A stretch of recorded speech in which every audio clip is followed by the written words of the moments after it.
Field marshal Asim Munir और Donald Trump की अहम मुलाकात मुतवक्के।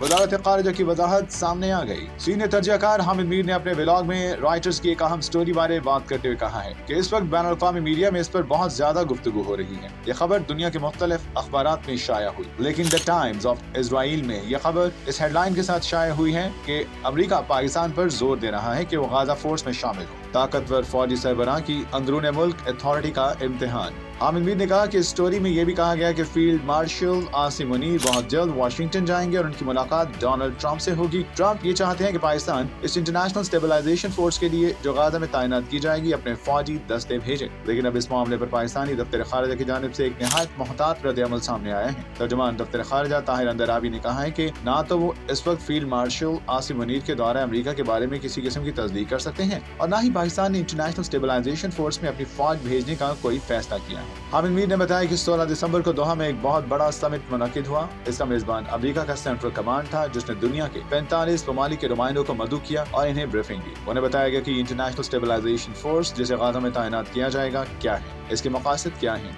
इसे क्या करना है और अमेरिका को किन किन अमूर में ताउन दरकार है। इस इंटरनेशनल स्टेबलाइजेशन फोर्स में शमूलियत के लिए 70 ममालिक को दावत दी गई थी। इनमें से 45 ममालिक के नुमाइंदे इस कॉन्फ्रेंस में शरीक हुए। मेरी मालूमात के मुताबिक 19 ममालिक ने अपनी अपनी फौज इस फोर्स में शामिल करने पर रजामंदी जाहिर कर दी है। इनमें सिर्फ मुस्लिम या अरब ममालिक ही नहीं बल्कि कुछ यूरोपीय ममालिक भी शामिल हैं।